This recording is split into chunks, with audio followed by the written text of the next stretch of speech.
there's this huge misconception about wealth in our society, and people think that wealthy people are stealing from them, or if somebody is really wealthy, it means that they must have scammed people or whatever. And this is all a reflection of your consciousness being in a state of lack, where you think that you cannot have money because they have it. You think that they took it all, right? There's none left for you. When the reality is money is just printed out. There is plenty of money. There is enough for everybody to be wealthy. There is enough food for everybody to be full. But some people are starving because they don't have the proper understanding of how to get the resources and how to get the food. Or maybe they're in the wrong area to get food. But there's no lack of food. See, it's just your awareness. It's your consciousness. You can't bring in money from a state of lack. She's so close to getting it, yet somehow so far away at the same time. We do have plenty of money and food in our country for everyone to live dignified, comfortable lives, but reducing poverty and hunger to a failure in someone's mindset instead of the policy decisions that produced a society where, regardless of your mindset and how hard you work, luck is the most crucial factor in determining your success. It's no wonder that our country values short-term profits for the ultra-wealthy and massive corporations more than investing back into our country's most important resource, the American people generating said earnings from their labor. Hear that, poors? It's your fault you're hungry. This is you with your Erewhon smoothie and your Prada bag next to your range. This is you. TikToker Good Trouble, as always, is on point with his rebuke to this out-of-touch take. People who are born rich, who fail to understand class struggle, is a tale as old as time, but it does not get any easier to digest when someone like this tells you it's your fault for struggling rather than looking at a system designed to keep you in a state of poverty and think that it is functioning properly because it is benefiting them. Jesus Hubistank Christ. What more needs to be said? Whenever the system directly benefits you and constantly reinforces and reaffirms your class position, you don't recognize the exploitation necessary to create such a class position. There's nothing inherently wrong with being wealthy in itself. It all depends on how you generated said wealth and what you plan to do with it. Okay, why'd you vote for Donald Trump? Well, to be honest, I wanted no tax on overtime, but I'm starting to regret my decision because I think it's a lie now. Yeah. Do you agree with that? Yeah. Do you honestly think that's going to happen? I don't. Yeah, that's my opinion about that. So, I don't know. I really don't know much about politics. Case in point, Donald Trump used his class position to screw over regular, hardworking people for decades and is continuing to do so at the level he is at now because he was able to convince enough voters that he has their interests in heart despite his actions, and the rhetoric coming from his sycophants proving the opposite. Hey guys, quick break in the action. I have a new show coming out called The Rick Strom Show. It is going to be awesome. I'm interviewing musicians, athletes, producers, writers, journalists, authors, sports doctors. Go check it out at youtube.com/@TheRickStromShow. Also be sure to throw me a follow on Instagram, Threads, Blue Sky. It can all be found in the description box below. Thank you. You're a member of Congress and you're asked about, like, do rich people pay more money? The reporters are, rich people pay a lot more into the system than poor people. In fact, poor people pay nothing into the system. Poor people live off the rich people.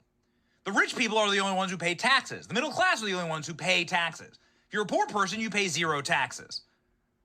So the rich people pay for the poor people, right? You understand that, right? Because if you're paying zero into the system, because you make zero money, but you're taking all of the SNAP benefits and welfare benefits and Medicaid benefits and Medicare benefits and child benefits, then you're paying nothing. You're getting all the benefit. The rich person's paying all the money into the system. In fact, the top 1% pay something close to like 60% of the actual revenue that the IRS generates. So see how that works? Reported Russian propaganda asset Benny Johnson, of course, failed to mention that even the country's lowest earners pay into the system through payroll, local, state, and sales tax. But his job is to defend the rich, not be honest to the audience. One that answers every single question you ask them. The one that tweets or posts every single action and tells you ahead of time what they're going to do. If Trump, the administration is an oligarchy, it's the worst one ever. And you know what? If it was, he would show you how it's done. He'd go, "Oh yeah, this is an oligarchy. Come on over here. I'll show you." But so where do you find real oligarchies? They're at about 3 or 4 places. Unions. They're oligarchies. They maintain the illusion of democracy and collectivism, but it's just elites up top who run and maintain total control because that's a survival. A union is now like a political party. Interesting. I was watching Obama's demeanor when he was reading that. It looked like he felt like it was BS. He wasn't hiding the fact that he was reading from a teleprompter. Right. He didn't mean it. He didn't mean it. Maybe he wanted more, or maybe he didn't believe in it. But it was so different than the way Trump does. I mean, it seems... also looked so old. Like if you look back, the video that the Trump folks put out about the El Salvador flight compared to like things like this, just how far the White House has come in terms of like President Trump knowing how to use the medium well to his advantage. One thing on, you mentioned like not having politicians try to make the cuts. That's why they had the Brat Commission on military bases, right? Because the politicians are never going to want to get rid of it. So they said, fine, the commission can do it. And then they can say, well, it's not my fault. Like, don't blame me, constituents. It's their fault. The other problem is Democrats are so entrenched with government unions, which I think government unions should be reconsidered anyway. But so if you're so entrenched with a government union, any cut then is a direct and existential threat to your well-being. Fox News clowns Dana Perino and Greg Gutfeld must have seen the massive success Bernie Sanders and his progressive allies have had during their Fighting Oligarchy tour by running this smear campaign against labor unions, falsely equating them to Trump's band of unelected billionaires wreaking havoc on the administrative state just so they can fatten their pockets even more. Speaking of one of those MAGA oligarchs. Now you have this Congresswoman Crockett who is calling for attacks on Elon Musk on her birthday. Let's take him out on my birthday, she says. And yet she turns and says, oh, I'm not calling for violence. Well, she is an elected public official.